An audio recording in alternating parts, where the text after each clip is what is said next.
runtii geek waliba ingata farxad aad iyo aad ingata ini aan odayaalkii kay dhaqanka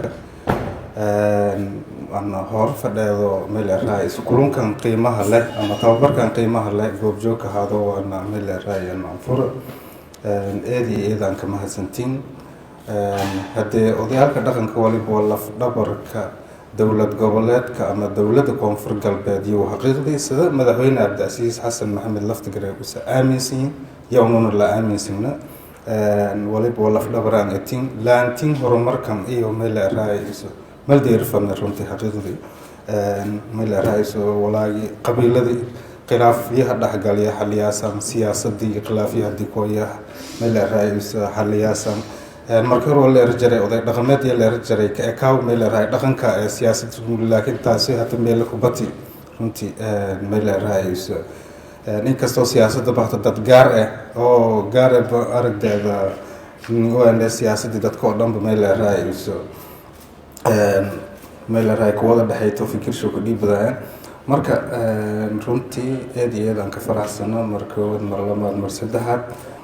odayaalka waliba waa waliba dheegi jiray macnaha xalka ama garta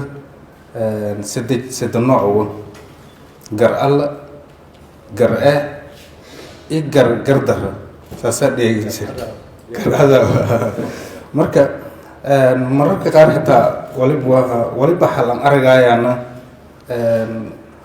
macnaha lam oo dulman ini aran warniyo aday meer leh raalaha sug sababtan waliba kooyaysan macnaha lama qof ama tusaalahan khilaafka dhaxeeya ama isgalayaan ko meebwa ki garta lahay meel raayis garbalaya problem iyo walmuddo ki gardornay gardaran toobalar wali kale asaga gardorsaday ana sabal iyo walay hay ki garta lahay meel raayniyo raalaha wadika gardoraana ya adi meel raayis wal deegasahaya la ka xaliya marka eediyada mahadsantiin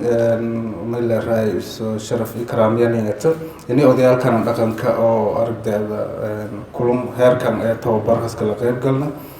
wal oo si hata la sanbaroon balay waliba aqoon isweydaarsiga naftiin waliba fikirkiga ka dhiibadaasan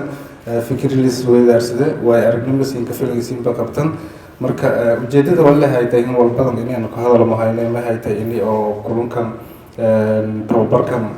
shanta maalmood dareero si officially meel raayis aan furo marka nin furiya tababar fayla ka dhawaada insha Allah eedeedan ma